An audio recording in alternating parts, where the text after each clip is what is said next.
Hi everybody, it's Nancy from Natureworks, and I'm here at the Garden Center today, and I wanted to share with you a few really special plants. You probably know or can tell I'm a garden geek, and I love unusual plants. And I love native plants, and I love non-native plants if they're not invasive.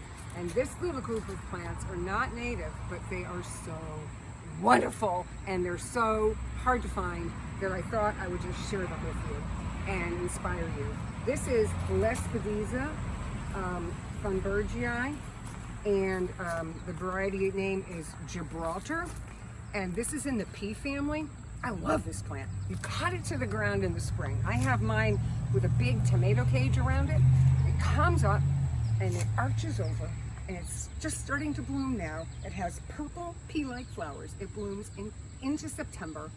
It's just so beautiful. It's completely tolerant of all the different soils. It just is such a cool plant, so unusual. And we never get it. And I saw it on the availability list, and I made a point to call up and say, hey, grab some of these, because I like to use them in my jobs, because they're such a great late season surprise. So Lespedeza Gibraltar is the name. And there are other Lespedezas, but this is the one that gets good size. And it's really fun to play with. Once you see how it grows, it's really fun to imagine where it could grow in your garden. This is a daylily. Now, Diane put all the daylilies on sale. And I just have to tell you that this daylily is a rock star. I have it in my garden. This is called the jury's out. And this just blooms and blooms and blooms. And look at the bud count on this, on these stalks. That's how you know it's a long bloomer, because as more flowers are opening, more buds are forming. And I'm working on a daylily border that's going to span May till the end of October, possibly early November.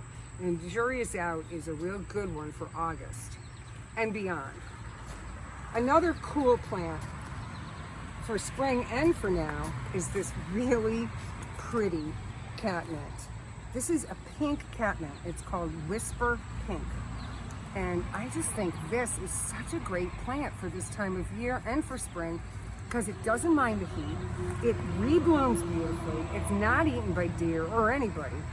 And it's beloved by pollinators and butterflies. And you know, we have a lot of blue flowers in our garden. Whisper Pink is just an awesome introduction in my opinion. And look at how pretty it looks with this plant. This is a Caryopteris called Snow Fairy. And you see how the variegated foliage just makes the whole garden seem so cool at this time of year? Now this plant is meant mostly, in my opinion, as a foliage plant. It's totally deer-proof. It does get little blue flowers, but it's actually an herbaceous Caryopteris, meaning you cut it down to the ground like you do the Lespedeza, and then it comes back up. And it's just bulletproof, in my opinion.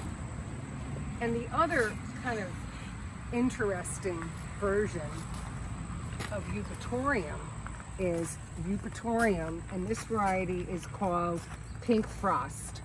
Now this is actually native to Japan, and I've been growing this for over 10 years because I saw it in a friend's garden, didn't know what it was, loved it, found it, and then started carrying it and using it in garden design. What I like about it is, again, August and September, 2 months of bloom. Lots of pollinators. I actually did a video of it. Now my friend chops hers in half so it stays fat and full and doesn't start blooming for another couple of weeks. I forgot to chop mine this year, so it's tall and it's in bloom already. So this is just an interesting Eupatorium. And one of the things you'll notice at this time of year is if you pay attention to foliage as well as flowers, your garden will be like glued together despite things going in and out of bloom. So this is a really interesting Eupatorium.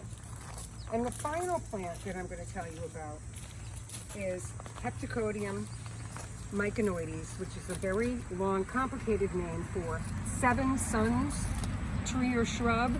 This is a new variety called Temple of Bloom.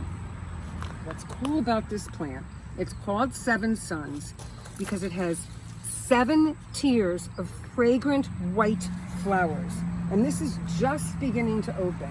I have one in my yard.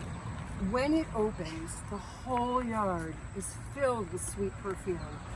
Monarch butterflies go all over it. Bees love it. I actually have one outside my back garage and I climb the stairs and sit in the upstairs window and watch it at that level, just because there's so much action on this plant. It blooms on current year's wood, so you can shape it any way you want. It's good to prune it in the spring. This one has more of a shrubby form. The one we have here at Natureworks is a tree form. Mine is a tree. It has multiple stems, and the bark in the winter is beautiful, kind of a silvery color. So it's a very unusual tree in that it blooms very late in the season. Excellent for late season migrating butterflies and late season pollinators. After it blooms, the calyxes, which are the lower parts of the flower, they turn coral. And you get in October a whole second look to the tree with coral calyxes. So I noticed that Diane had these guys on sale and she had these guys on sale. So I'm just telling you, take advantage of these bargains on these really garden-worthy plants. The daylilies are on sale, Temple of Bloom's on sale. We have so many cool plants right now. It's August and it is such a great time to enhance your garden. So this is Nancy from Natureworks saying, see you at the garden center. Bye.